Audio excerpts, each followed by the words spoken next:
लोकप्रियता कांग्रेस की बढ़ी है और राहुल जी में विश्वास बढ़ा है लोगों का। और पे परिवर्तन होगा और परिवर्तन की तरफ ही जा रहे हैं। आने वाले दिनों में आपको हरियाणा, अगली जो सरकार होगी हरियाणा में, वो कांग्रेस की सरकार आपको नजर आएंगी। और मैं जहाँ तक आपको आज ये बता देता हूँ, उस सरकार में आप देखना मुख्यमंत्री के तौर पर बहन कुमारी शैलजा जी आपको मुख्यमंत्री के तौर पर आपको दिखेंगी और बनेंगी। से है, पहले मैं नौकरी करा करता था। मेरे बड़े भाई का देहांत होने के बाद में फिर हमारे कुछ महीनों बाद में हमारे पिताजी इस दुनिया से चले गए, तो मेरे को नौकरी की वीआरएस लेनी पड़ी। और मैं उस विरासत को ही आगे बढ़ाने के लिए अब मैं आगे आप लोगों की सेवा में आपके साथ हूँ। सेवा का कार्य आज से नहीं, पिछले 50 सालों से हमारे पिताजी का घर में हम इस क्षेत्र में हमारा गाँव है और जो जमीन जायदाद सारा कुछ है रानिया क्षेत्र में ही आता है। तो निश्चित तौर पे हम रानिया क्षेत्र में ही आगे बढ़ने का या लोगों के बीच में रहने का काम करेंगे। अच्छा, मेरे पिताजी के एक राजनीतिक गुरु थे, मतलब उन्हीं के रहनुमाई में उन्होंने आगे बढ़ा। चाहे टिकट दिलाना हो, चाहे मंत्री पद दिलाना हो, उसमें चौधरी दलबीर सिंह का एक बहुत बड़ा हाथ रहता था। और वही निरंतर उसके बाद आगे पारिवारिक सिस्टम जैसा चला रहे। शैलजा जी जब यहाँ आए हैं तो चलो हमारे बारे में उनका मतलब पारिवारिक देखना करना, वो बड़े हैं हमारे। देखो वो तो उनकी खुद की वो है, वो जहाँ से मर्जी से चुनाव लड़े, वो उनकी अपनी है, उसमें हम तो कुछ नहीं कह सकते। या तो उनकी पार्टी का मामला है या उनका अपना पर्सनल मामला है, उसमें हम कुछ नहीं। रानिया में बहुत अनेकों मुद्दे हैं जो ये मौजूदा सरकार उसको हल नहीं कर पाई, चाहे वो गगर का मामला हो, खुदाई का मामला हो। अच्छा, एक और जो पंजाबी बेल्ट है, जो नामदारी बेल्ट जिसको, उसमें पीने के पानी गगर मतलब जो भाखड़ा का पीने का पानी है वो वहाँ तक नहीं पहुँचा पाई। तो ये बहुत मुद्दे हैं ऐसे जो इस सरकार, मौजूदा सरकार है, वो आने वाले दिनों में भुगतेगी, विधानसभा में भुगतेगी। नमस्कार दोस्तों, आज हमारे साथ मौजूद हैं हरियाणा के पूर्व सिंचाई मंत्री स्वर्गीय जगदीश नेहरा जी के सुपुत्र आदरणीय संदीप नेहरा जी एडवोकेट। आइए उनसे आज देश के राजनीतिक और हरियाणा के राजनीतिक हालातों पर कुछ चर्चा करते हैं। देश में एनडीए की सरकार बनी है और नरेंद्र मोदी तीसरी बार देश के प्रधानमंत्री चुने गए हैं, तो आप किस नज़रिए से देखते हैं इस एनडीए की सरकार को? देखिए बोपले जी, सबसे पहले तो मैं आपका यहाँ आने पे स्वागत करता हूँ और आपके जितने भी जो व्यूअर्स हैं उनका स्वागत और धन्यवाद करता हूँ। देखिए, मौजूदा सरकार जो है नरेंद्र मोदी जी की, जो आप कह रहे हो, जो 400 पार की बात कर रहे थे और कहाँ जाके उनकी बात रही है, और इससे आप अंदाज़ा लगा लीजिए भी 400 पार का नारा, जैसे पहले उन्होंने 75 पार का नारा दिया था तो भी वो बिल्कुल पॉइंटों पे आके रुक गई थी। ऐसे ही ये हालात थे। अगर चंद्रबाबू नायडू और नीतीश कुमार इनकी अगर कोई मदद ना करे तो कहाँ सरकार बननी। जो मतदाताओं ने जो वोट डाले हैं वो इसके खिलाफ डाले, एनडीए के खिलाफ डाले हैं। तो इस लोकसभा चुनाव में इंडिया गठबंधन का प्रदर्शन तो अच्छा रहा, लेकिन फिर भी वह बहुमत का आंकड़ा नहीं छू पाई। नहीं, ऐसी बात नहीं है। मतलब आपकी बात ठीक है, चलो आप बहुमत से तो खैर दूर रही, लेकिन मौजूदा जो सरकार है, नरेंद्र मोदी की सरकार है, जो जैसे किसानों के खिलाफ है, खिलाड़ियों के खिलाफ है, मतलब और बहुत अनेकों मुद्दे हैं जिनके मतलब मतदाताओं ने उनके खिलाफ वोट दिया है। चाहे आप हरियाणा में देख लो, पंजाब में देख लो, ऐसी बहुत सी जगह है मतलब जहां उन्होंने एनडीए के खिलाफ, इंडिया के हक में, जैसे अब राहुल जी देख लो, पहले जो रायबरेली और मेठी से आ रहे थे और अब हर जगह वो इतने लाखों वोटों से जीत रहे हैं। तो कहीं ना कहीं लोकप्रियता कांग्रेस की बढ़ी है और राहुल जी में विश्वास बढ़ा है लोगों का। दीप जी, आपने अभी कहा कि जैसे देखिए चंद्रबाबू नायडू और नीतीश कुमार की विसाखियों के सहारे ये सरकार जो एनडीए की अब बनी है उनके सहारे चल रही है, तो आप मानते हैं कि ये सरकार अपना 5 साल का कार्यकाल पूरा कर पाएगी? नहीं, मुझे नहीं लगता है। ऐसे विसाखियों पे सरकार ज़्यादा दिन तक नहीं टिकती। कहाँ तो बीजेपी कहती थी भी अपने बलबूते पे सरकार बनाएंगे, कभी इनके खिलाफ बोला करते थे ये भ्रष्टाचारी हैं, ये है वो है। आज उन्हीं के मदद लेनी पड़ रही है। तो आप अंदाज़ा लगा लीजिए भी कहाँ वो बीजेपी जो बात करती थी उस पर खुद ही नहीं टिक रही। भ्रष्टाचारियों का फिर यही सहारा ले रहे हैं, तो भ्रष्टाचार कहाँ ख़त्म करेंगे? लोकसभा चुनाव का जो परिणाम आया है उसमें हरियाणा को 5 सीटें आई हैं कांग्रेस पार्टी को, और 5 सीटें ही भाजपा को आई है। तो क्या आप मानते हैं कि जो 5 सीटें इस बार लोकसभा में कांग्रेस पार्टी को आई है, क्योंकि पिछली बार 2019 के चुनाव में कांग्रेस पार्टी 0 पर थी, और बात करें 2014 के चुनाव में भी कांग्रेस पार्टी के पास सिर्फ एक ही सीट थी लोकसभा की, तो अब कांग्रेस को 5 सीटें आई हैं। तो आप क्या मानते हैं कि इससे हरियाणा की राजनीति में कोई परिवर्तन होगा या कोई हलचल बढ़ेगी? बिल्कुल निश्चित तौर पे परिवर्तन होगा और परिवर्तन की तरफ ही जा रहे हैं। आने वाले दिनों में आपको हरियाणा, अगली जो सरकार होगी हरियाणा में, वो कांग्रेस की सरकार आपको नजर आएंगी। और मैं जहाँ तक आपको आज ये बता देता हूँ, उस सरकार में आप देखना मुख्यमंत्री के तौर पर बहन कुमारी शैलजा जी आपको मुख्यमंत्री के तौर पर आपको दिखेंगी और बनेंगी। इस चुनाव के जो परिणाम आए हैं उससे कांग्रेस के कार्यकर्ताओं में, कांग्रेस के पदाधिकारियों में कितना एक बूस्ट है, कितना एक उत्साह है? देखो और ये उत्साह विधानसभा चुनाव में भी दिखेगा? बिल्कुल दिखेगा, बरकरार रहेगा। जब हम इतने लाखों वोटों से हम जो सीटें जीती हैं, चाहे आप यहाँ की लगा लो, रोहतक की लगा लो, और जितने भी जो काफ़ी अच्छे मार्जिन से हम जीती है, तो निश्चित तौर पे जो कांग्रेस का कार्यकर्ता है, अब आप सिरसा में लगा लीजिए, जहाँ कांग्रेस का कार्यकर्ता कहीं बिल्कुल ही मनोबल उसका टूटा हुआ था, और आज के दिन जब इतने वोटों से हमारे लोकसभा में जो बहन कुमारी शैलजा जी पहुंची हैं, निश्चित तौर पे उनका एक मोरल जो है वो बूस्टअप हुआ है। और आगे आने वाले दिनों में 2-3 महीनों बाद में जो चुनाव है विधानसभा में, तब तक बिल्कुल बरकरार रहेगा। और ऐसा ही प्रदर्शन आपको मैं बता दूं बबली जी, विधानसभा में भी आपको देखने को मिलेगा। सिरसा लोकसभा से कुमारी शैलजा सांसद निर्वाचित हुई है और उनकी लीड 2,67,000 वोटों की रही है। तो आप क्या मानते हैं कि सिरसा लोकसभा के अंदर इतनी लीड आने का क्या कारण रहा? देखो, एक तो लीड का, देखो पहले तो उम्मीदवार की बात थी। बहन कुमारी शैलजा जी को यहाँ से जितने भी सर्वे गए हैं, या और पब्लिक के जो मतदाताओं की डिमांड थी भी यहाँ आके लड़े। एक्चुअल में एक उनके आने से, देखो एक तो कांग्रेस हमारी एकजुट, मतलब जो कार्यकर्ता जो बेचारा गांव में बैठा था, मायूस बैठा था भी कांग्रेस पता नहीं आएगी कि नहीं आएगी, एक बड़े नेता के आने की वजह से हमारे कार्यकर्ताओं में, हमारे खुद में एक नया जोश का संचार हुआ है, जो कि लंबे टाइम तक, जब तक बहन कुमारी शैलजा जी यहाँ से नुमाइंदगी करती रहेंगी, तब तक हमारे में बरकरार रहेगा। आपके पिताजी स्वर्गीय जगदीश नेहरा जी का हरियाणा की राजनीति में, देश की राजनीति में एक अहम स्थान रहा। वो हरियाणा में पूर्व में सिंचाई मंत्री भी रहे, शिक्षा मंत्री भी रहे, तो आप उसको लेकर क्या कहेंगे? देखो, मेरे पिताजी जगदीश जी नेहरा जी ने यहाँ अनेकों गांव में पता नहीं सैकड़ों काम किए हैं, लोक हित के जो काम किए हैं, चाहे वो स्कूल का हो, नहर का हो, मोगे का हो, पानी का हो, वाटर वर्क्स का हो, पता नहीं कितने काम, कितने हज़ारों लोगों को नौकरियां दी हैं। तो ये सब उनका प्यार था। और एक और आपको बता दूं, वो एक ईमानदारी की मिसाल थे। मैं अपने मुंह से जो कोई बात कहूँ, वो तो आप एक पब्लिक सर्वे करा लीजिए, ईमानदारी पे आज भी उनके ऊपर कोई उंगली उठा नहीं सकता। तो इस वजह से उनका लोगों में एक लोकप्रिय नेता थे। चाहे आप सारा जिले में कोई से हल्के में चले जाओ, आप कहीं भी चले जाओ, आज उनका नाम लिया जाता है। बहुत एक बड़े आदर तरीके से लिया जाता है कि वो एक ईमानदार नेता थे और कांग्रेस के लिए प्रति वो समर्पित थे। स्वर्गीय जगदीश जी नेहरा की छवि हरियाणा की राजनीति में बिल्कुल एक बेदाग नेता के रूप में रही है। तो क्या आप अपनी राजनीतिक विरासत, अपने पिता की राजनीतिक विरासत को आगे लेकर बढ़ेंगे? बिल्कुल पोपली जी, ऐसे है, पहले मैं नौकरी करा करता था। मेरे बड़े भाई का देहांत होने के बाद में, फिर हमारे कुछ महीनों बाद में हमारे पिताजी इस दुनिया से चले गए, तो मेरे को नौकरी के वीआरएस से लेनी पड़ी। और मैं उस विरासत को ही आगे बढ़ाने के लिए मैं आगे आप लोगों की सेवा में आपके साथ हूँ। चाहे सामाजिक सेवा हो, जन सेवा, कुछ भी किसी तरीके की हो, चाहे दुख सुख में शामिल होना और करना, जो निरंतर हमारा रोज़ाना हमारी प्रक्रिया है।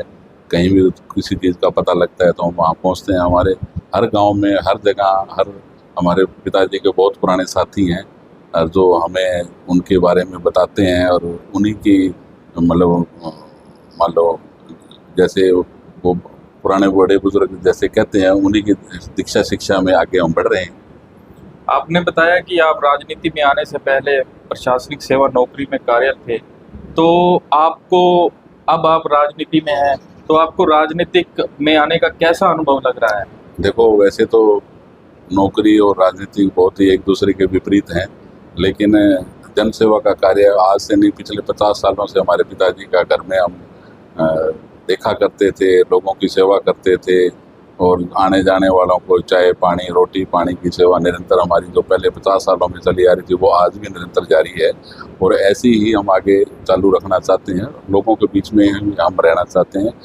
अब आप देख लीजिए, हम जब छोटे-छोटे थे, तब से लेके आज तक जो हमारे 50-50 सालों के जो हमारे पिताजी के साथी हैं, वो आज भी हमारे घर में आना-जाना उसी पर तरीके से है। तो वो आप दर्शाता है भी हमारा जिसके साथ भी एक लगाव हो जाता है, वो पारिवारिक लगाव है अब। स्वर्गीय जगदीश नेहरा जी पहले रोड़ी से विधायक बने, उसके बाद उन्होंने रानिया विधानसभा क्षेत्र से चुनाव लड़ा। तो आप किस विधानसभा क्षेत्र से जो है चुनाव लड़ने की इच्छा रखते हैं? देखो, रानिया विधानसभा क्षेत्र में हमारा गांव है और जो ज़मीन जायदाद सारा कुछ है रानिया क्षेत्र में ही आता है। तो निश्चित तौर पे हम रानिया क्षेत्र में ही आगे बढ़ने का या लोगों के बीच में रहने का काम करेंगे। अच्छा, एक और बात मैं बता देता हूँ, मान लो एक जिस विधानसभा क्षेत्र में जिस आदमी का हो और कल को मान लो मैं किसी पार्टी की मैं नुमाइंदगी करूं, तो मैं अपने आप को वोट डालूंगा, तो वो भी एक अपने आप को एक बड़ी अच्छी अनुभव, मतलब एक खुशी होती है। आप बहुत से उम्मीदवार देख लो, वो उन्होंने कभी अपने आप को वोट भी नहीं डाला होगा, वो कहीं रहते कहीं हैं, लड़ते कहीं हैं, नुमाइंदगी कहीं से करते हैं। आपसे आप देख लो, कहीं से भी देख लो, चाहे मान लो अब मौजूदा जो रानिया के मंत्री जी हैं, वो उन्होंने इतने इलेक्शन लड़ लिए, उन्होंने कभी आज तक अपने खुद को वोट नहीं डाला। तो अपने क्षेत्र का या अपने गांव का जिस एरिया में आता हो नुमाइंदगी करो, तो वो एक अपने एक अलग अनुभव रहता है खुद को वोट डालने का। हमारे पिताजी ने जितने भी इलेक्शन लड़े हैं, रोड़ी से लड़े हैं, तो वो हमेशा खुद को अपने आप को वोट डालते थे और सबसे पहले जाके बागसर गांव में हमारा बूथ होता था और सबसे पहले वोट डाल के उसके बाद में अपनी जो भी अपनी कार्रवाई है, जो पोलिंग डे वाली, वो देखते थे। हम उनके साथ ही होते थे, देखते थे निरंतर। जैसे आपके कुमारी शैलजा जिससे पारिवारिक संबंध है और आपके पिताजी के साथ भी उनके पारिवारिक संबंध थे, अक्सर जब शैलजा जी सिरसा में आती थी तो आपके निवास स्थान पर अवश्य ही आती थी। अब भी आपके पिताजी के बाद जब भी वो सिरसा में आई हैं, तब भी आपके निवास स्थान पर आई हैं। तो आप क्या मानते हैं कि शैलजा से पारिवारिक संबंधों का फ़ायदा आपको राजनीति में मिलेगा? देखो पब्लिक जी, स्वाभाविक बात है, जो राजनीतिक रिश्ते हैं तो राजनीतिक रिश्तों के हिसाब से ही आगे चलते रहते हैं। ये बात भी सही है आपकी भी। हमारे जो हमारे पिताजी के राजनीतिक रिश्ते, चौधरी दलबीर सिंह एक तरीके से राजनीतिक में हम चौधरी दलबीर सिंह हमारे पिताजी के एक राजनीतिक गुरु थे। मतलब उन्हीं के रहनुमाई में उन्होंने आगे बढ़ा, चाहे टिकट दिलाना हो, चाहे मंत्री पद दिलाना हो, उसमें चौधरी दलबीर सिंह का एक बहुत बड़ा हाथ रहता था और वही निरंतर उसके बाद आगे पारिवारिक सिस्टम जैसा चला आ रहा है। शैलजा जी जब यहाँ आए हैं तो चलो हमारे बारे में उनका मतलब पारिवारिक देखना करना, वो बड़े हैं हमारे, तो वो सारा वही चल रहा है सिस्टम और वही चलता रहेगा। आपने अभी कैबिनेट मंत्री रंजीत सिंह का जिक्र किया, तो कैबिनेट मंत्री रंजीत सिंह पहले रानिया से निर्दलीय विधायक थे और उसके बाद उन्होंने लोकसभा चुनाव लड़ने के लिए विधायक पद से इस्तीफा दे दिया। अब फिर से वो रानिया विधानसभा से चुनाव लड़ने का एक बार फिर ऐलान कर चुके हैं। इसको लेकर आप क्या प्रतिक्रिया? नहीं, देखो वो तो उनकी खुद की वो है, वो जहाँ से मर्जी से चुनाव लड़े, वो उनकी अपनी है, उसमें हम तो कुछ नहीं कह सकते। या तो उनकी पार्टी का मामला है या उनका अपना पर्सनल मामला है, उसमें हम कुछ नहीं है। ठीक है, अच्छा है, रानिया से वो नुमाइंदगी पहले कांग्रेस पार्टी में थे तब भी करते थे, टिकट उनको मिलती थी और अब वो मान लो निर्दलीय तौर पे यहाँ से नुमाइंदगी कर रहे हैं, तो ठीक है, वो तो उनका निजी मामला है। जहाँ से मर्जी लड़े वो बड़े हैं, उनके बारे में मैं इतना कुछ नहीं कहूँगा। चौधरी रंजीत सिंह जी कैबिनेट मंत्री रहते हुए भी रानिया को उपमंडल का दर्जा नहीं दिलवा पाए, जो कि रानिया की एक बहुत पुरानी मांग है, तो इसको लेकर आप क्या कहते हैं? देखो बिल्कुल इस बात को लेके जो मौजूदा सरकार है उनको ये भुगतना पड़ेगा। जो मतदाताओं की नाराज़गी है वो अभी इसी इलेक्शन में भी आपको दिखाई दी और आगे भी वो दिखाई देगी, क्यों एक बहुत बड़ा मुद्दा है। रानिया में बहुत अनेकों मुद्दे हैं जो ये मौजूदा सरकार उसको हल नहीं कर पाई, चाहे वो घग्गर का मामला हो, खुदाई का मामला हो। अच्छा, एक और जो पंजाबी बेल्ट है, जो नामदारी बेल्ट जिसको उसमें पीने के पानी घग्गर मतलब जो भाखड़ा का पीने का पानी है वो वहाँ तक नहीं पहुँचा पाई। तो ये बहुत मुद्दे हैं ऐसे जो इस सरकार, मौजूदा सरकार है, वो आने वाले दिनों में भुगतेगी, विधानसभा में भुगतेगी। धरातल पर रानिया हल्के में आपने कांग्रेस पार्टी को मजबूत करने के लिए कितना वर्क किया, कैसे वर्क किया, हाथ से हाथ जोड़ो अभियान में कितना आपने सहयोग किया, और इसी के साथ साथ रानिया की समस्याओं को प्रमुखता से किस प्रकार सरकार के समक्ष उठाया, उसके बारे में भी थोड़ा सा हमें बताएं। देखो, अब कांग्रेस पार्टी के निरंतर गांव में हम जाते हैं, कोई प्रोग्राम करते हैं और लोगों के बीच में रहते हैं, और जिसका आपने अभी देखा, अभी कांग्रेस पार्टी का जो प्रदर्शन रहा रानिया क्षेत्र में, पहले तो कांग्रेस पार्टी का आपने पिछले चुनाव में देखा क्या, खुद की वो है, वो जहाँ से मर्जी से चुनाव लड़े, वो उनकी अपनी है, उसमें हम तो कुछ नहीं कह सकते। या तो उनकी पार्टी का मामला है या उनका अपना पर्सनल मामला है, उसमें हम कुछ नहीं कहते। ठीक है, अच्छा है, रानिया से वो नुमाइंदगी पहले कांग्रेस पार्टी में थे तब भी करते थे, टिकट उनको मिलती थी, और अब वो मान लो निर्दलीय तौर पे यहाँ से नुमाइंदगी कर रहे हैं, तो ठीक है, वो तो उनका निजी मामला है, जहाँ से मर्जी लड़े वो बड़े हैं, उनके बारे में मैं इतना कुछ नहीं कहूँगा। चौधरी रणजीत सिंह जी कैबिनेट मंत्री रहते हुए भी रानिया को उपमंडल का दर्जा नहीं दिलवा पाए, जो कि रानिया की एक बहुत पुरानी मांग है, तो इसको लेकर आप क्या कहते हैं? देखो, बिल्कुल इस बात को लेके जो मौजूदा सरकार है उनको ये भुगतना पड़ेगा। जो मतदाताओं की नाराजगी है वो अभी इसी इलेक्शन में भी आपको दिखाई दी, और आगे भी वो दिखाई देगी, क्यों एक बहुत बड़ा मुद्दा है। रानिया में बहुत अनेकों मुद्दे हैं जो ये मौजूदा सरकार उसको हल नहीं कर पाई, चाहे वो घग्गर का मामला हो, खुदाई का मामला हो। अच्छा, एक और जो पंजाबी बेल्ट है, जो नामदारी बेल्ट जिसको उसमें पीने के पानी, घग्गर मतलब जो भाखड़ा का पीने का पानी है वो वहाँ तक नहीं पहुँचा पाई। तो ये बहुत मुद्दे हैं ऐसे जो इस सरकार, मौजूदा सरकार है, वो आने वाले दिनों में भुगतेगी, विधानसभा में भुगतेगी। धरातल पर रानिया हल्के में आपने कांग्रेस पार्टी को मजबूत करने के लिए कितना वर्क किया, कैसे वर्क किया, हाथ से हाथ जोड़ो अभियान में कितना आपने सहयोग किया, और इसी के साथ साथ रानिया की समस्याओं को प्रमुखता से किस प्रकार सरकार के समक्ष उठाया, उसके बारे में भी थोड़ा सा हमें बताएं।